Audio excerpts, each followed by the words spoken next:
Are you seriously attending our wedding? Well, I might cringe a bit introducing you as my sister-in-law to our relatives, Lily, my brother's fiancée, quipped.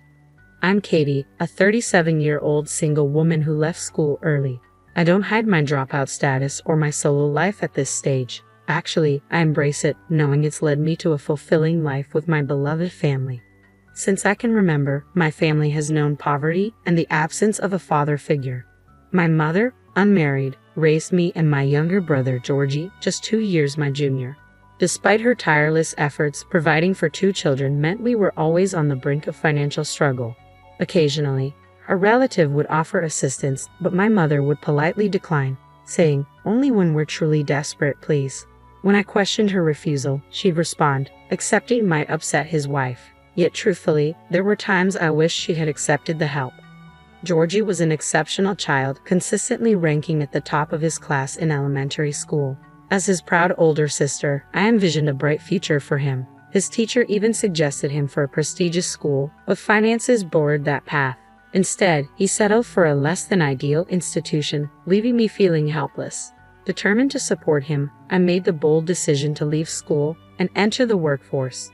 Truthfully, academics never held much appeal for me.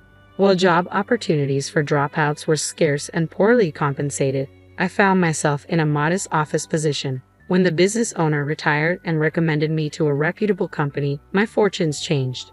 With diligence, I climbed the ranks, earning a managerial role by age 35, with a salary matching that of college graduates.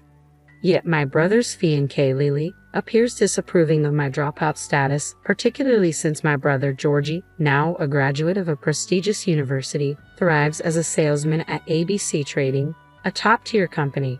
Whether it's my single eyelid or my demeanor, Lily seemed to peg me as a failed dropout from our first encounter. I was taken aback when Georgie disclosed Lily's query, "Is your sister, like, some sort of troublemaker?" Despite Lily's striking appearance and her father's position as a director at ABC Trading, where Georgie works, her character is questionable at best. During one visit to our home, Lily was so repulsed by our dilapidated apartment that she refused to step inside, lamenting, despite dressing up nicely, "I'm getting dirtied." She felt ashamed that her boyfriend, under her father's authority as department head, commuted from such humble surroundings. Consequently, she arranged for Georgie to move into family housing, leveraging her father's influence. She absurdly insisted it was for their future marriage, but there was a catch. Outsiders were barred from entering, even close relatives needing permission for each visit. When I quipped about missing out on seeing their wedded bliss, Lily's mother easily retorted, "That's precisely why they're in family housing." Furthermore, Lily displayed rudeness towards my mother during her visit to our home. Whispering in a tone Georgie couldn't catch, she remarked, "Since your mother-in-law was poor, Georgie will be stuck repaying his student loans even after marriage. Don't parents usually cover tuition?" Her gaze bore into my mother.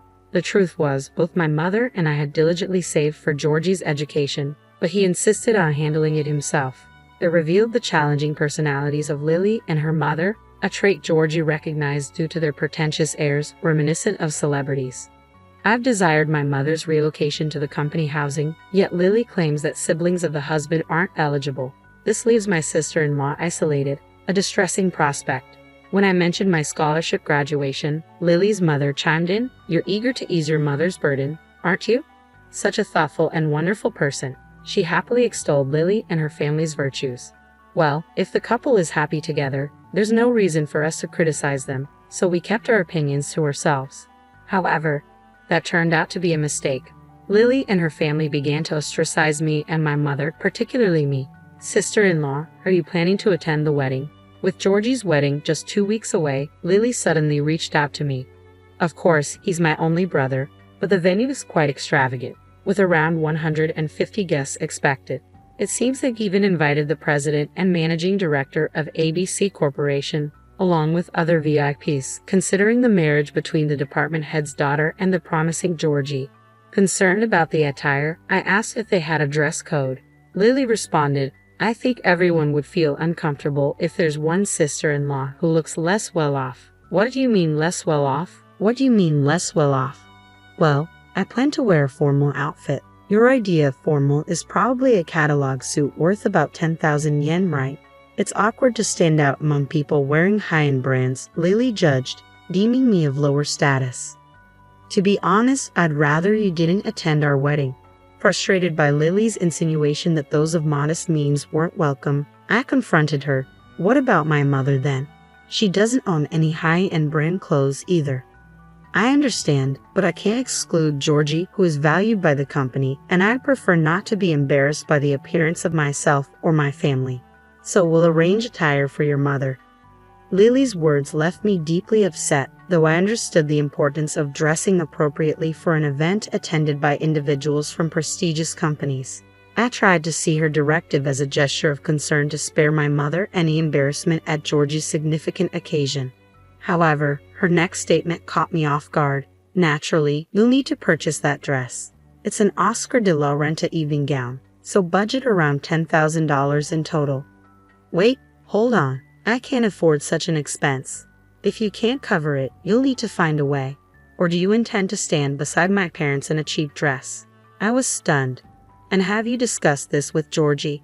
I haven't informed Georgie yet. Naturally, he assumes both you and mother will be there, but it could affect his future if his mother remains unmarried and his sister is labeled a dropout. Well, I believe nowadays being from a family with single mothers or dropouts doesn't hinder someone's career. Refusing to succumb to Lily's biases, I declared, regardless, it's my brother's wedding, so both mother and I will attend. We'll arrange our attire without relying on your stipulations. If it truly bothers you, then simply don't extend the invitation. I confided in mother and sought her counsel. She appeared downcast initially but soon brightened and said with resolve, "Don't fret, Katie. I made a promise to ensure Georgie's happiness. Leave it to me." With that, she dialed a number, eventually revealing something astonishing. The wedding day arrived, and a solemn ceremony unfolded in the chapel. Initially, I debated whether to inform Georgie about Lily's remarks, but ultimately, I entrusted everything to mother and kept quiet. Yet Georgie's demeanor appeared tense. Was it mere nerves, or had mother divulged something to him? Following the ceremony, I was taken aback when I glanced at the seating arrangement in the reception hall. Mother's name was the sole entry in the family section, and I found no seat allocated for me. Wait, no seat for me. Despite confirming my attendance, it seemed they were deliberately sidelining me from the reception. Just then, Lily's parents arrived, casting a disdainful glance in my direction. I can't fathom why you didn't grasp Lily's hint to skip the reception. We tolerated your presence at the ceremony out of obligation, but we refuse to have your poverty on display at the reception. Leave, dropout sister. Like mother, like daughter. Very well, I'll leave. With a heavy heart, I walked away from Lily's parents, who smirked smugly. To my surprise, standing nearby was Mr. Ashcroft, the CEO of Nikamimi Corporation, a prominent company and a business associate of Lily's father, alongside Georgie. Mr. Ashcroft, thank you for coming. Georgie greeted him warmly. Katie, you're causing a disturbance. My apologies, Mr. Ashcroft. We were simply addressing an uninvited guest, Lily's father interjected. Mr. Ashcroft then intervened. If you're adamant about removing Katie, then I, as her father, will also excuse myself from the reception. Huh? Father, what are you saying? They exchanged bewildered looks, struggling to comprehend Mr. Ashcroft's unexpected declaration. Katie is indeed my daughter, Mr. Ashcroft affirmed. It emerged that he and mother had been involved in their 20s. At the time, Mr. Ashcroft was an executive poised to become CEO, while mother, orphaned in an accident, faced solitude. Their relationship encountered initial resistance. Moreover, when mother became pregnant with me, Nikamimi Corporation, Mr. Ashcroft's father's company, teetered on the brink of bankruptcy. Opposition abounded, doubting the marriage would aid the company's recovery. Thus, mother proposed postponing the marriage until the company stabilized. Despite societal disapproval, she embraced single motherhood, nurturing me with the love she shared with Mr. Ashcroft. However, the company's fortunes didn't markedly improve. When mother became pregnant with Georgie, the CEO's daughter, extending a proposal, offered a lifeline. Mother selflessly stepped aside, asserting, "I'll raise our children with care. You needn't acknowledge them. Just find happiness with her and revive your company." Upon marrying the CEO's daughter, Mr. Ashcroft not only revitalized his company but propelled it to unprecedented heights, where it transitioned into a publicly traded company. However, our marriage remained childless. and we divorced a year ago due to my wife's infidelity. Following this, I sought reconciliation with Mother shortly before Georgie's wedding. I met with Ashcroft, the company's president, and my father. Oh, I remember him. Yes, he was the uncle who visited our apartment occasionally during my childhood, offering assistance to Mother. Little did I know he would later become President Ashcroft. As I glanced at him involuntarily, he offered a reassuring smile and remarked, "You've been through a lot. Your mother told me about the upcoming wedding." He confided his concerns in me. President Ashcroft, now Georgie's business partner, was well acquainted with Georgie's abilities. I hope for him to lead Migo Mimi Corporation someday. However, if he fails to discern the true intentions of deceitful individuals and disregards his mother and sister, I cannot entrust the company to him.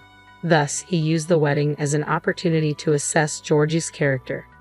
The day prior to the wedding, President Ashcroft and Mother disclosed their history to Georgie, along with Lily's family's attempts to exclude us. Faced with these revelations, Georgie, who had placed trust in Lily and her parents, approached the wedding with mixed emotions. Hence his solemn demeanor during the ceremony. However, upon witnessing my absence from the reception seating chart and observing Lily's parents' attempts to remove me from the venue, he was convinced of the truth behind Mother's and my words. Georgie escorted Lily to the reception desk and declared, "Lily, Mr. and Mrs. Lily, I'm calling off this marriage. I refuse to align myself with individuals who disrespect and belittle my beloved mother and sister." Hold on a moment. You can't just make such a decision out of the blue. Indeed, this is all a misunderstanding. Besides, we've already completed the ceremony. The pair was in a state of panic, yet Lily, failing to grasp the gravity of the situation, inadvertently worsened matters. "What? Georgie, are you choosing those lower-class mother and daughter over me? You should know your place." Lily's parents, visibly shaken, attempted to intervene, but it was too late. As I laid out the details to Lily, she collapsed in despair, tears streaming down her face.